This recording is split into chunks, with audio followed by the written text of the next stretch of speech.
My husband of 9 years just slapped me for the first time today in front of our son. Should I slap him back to show my husband that he will get the boomerang treatment if he hits me again and to show our son that his mother isn't scared of his dad? I thought long and hard about answering this, but here goes. I am answering as a 58-year-old woman who witnessed her father hitting her mother as far back as I can remember. As far back as I can remember. Those are the relevant words. I have a few other hazy memories of when I was very young. Our dog, Topper. Our cat, Arthur. But over and above all of them, my father hitting my mother. Not just a slap, but knocking her to the floor. You see, my father drank. When he was sober, he was the nicest man alive.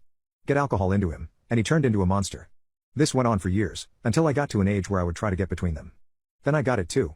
Some weeks I couldn't go to school because the bruises were so bad. One New Year's Eve, when I was 15, they came home from a works party, and he started.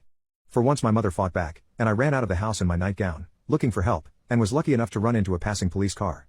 By the time I got back to the house with the police, there was blood all up the stairs, my kid brother and sister were awake and terrified, and both my mother and father were carted off to hospital, leaving me to deal both with two very scared little kids and to clean up all the mess. Did it stop after that incident? No, of course not. My father still drank, my mother and I still got battered, until one day a couple of years later. I was 17, had recently started work, and got home that day to find my mother, sister and brother hiding in the garage. All three of them had punch marks. Yes, my father had been drinking again. My mother begged me not to go into the house, but that day, something in me finally snapped. I marched into the house, and my father came at me. He landed a couple of punches, driving me back into the kitchen, until I backed into the cooker. Without even considering it, I grabbed the handle of a pressure cooker, a hefty bit of kit, and swung it at him as hard as I could. He hit the deck. Out cold. Turns out I'd broken his jaw in 2 places. What a shame. I left him lying on the floor, and went to get my mother, brother and sister. My mother was shocked to see me, and couldn't believe I'd walked out relatively unscathed, and when I told her what I'd done, she almost ran into the house to see for herself. My father had started to come round, and was moaning that he needed to go to hospital. My mother said she'd take him, and he rather unsteadily got to his feet. He almost flinched when he looked at me, and that was when the last of my fear of him left me. He was a bully, just a drunken bully, and like all bullies he could be stood up to.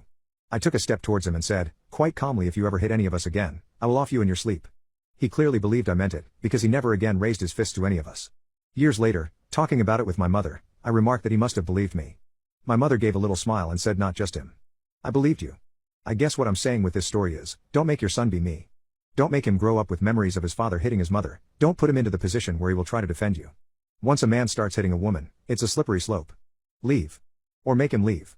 The year in which I finally stood up to my father and decided no more was 1978.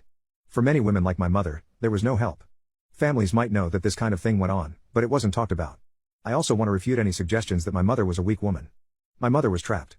My father was 10 years older, and had abused the trust of a young, innocent girl, got her pregnant, and was forced to marry her to escape prison. My mother was 15 when I was born, 3 months before her 16th birthday.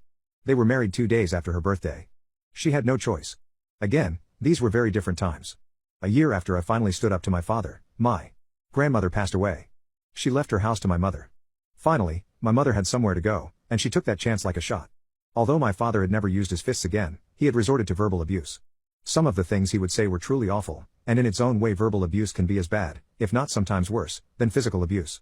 I had been offered a job at the other end of the country, and my mother finally having her own place, and an escape, allowed me to pursue my dream. We all moved on.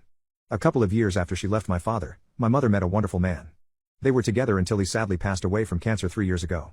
He was a fantastic husband to my mother, a brilliant stepfather, and a fabulous grandfather to my children. He was truly a gentleman, and a gentleman. I am only 4 feet 10.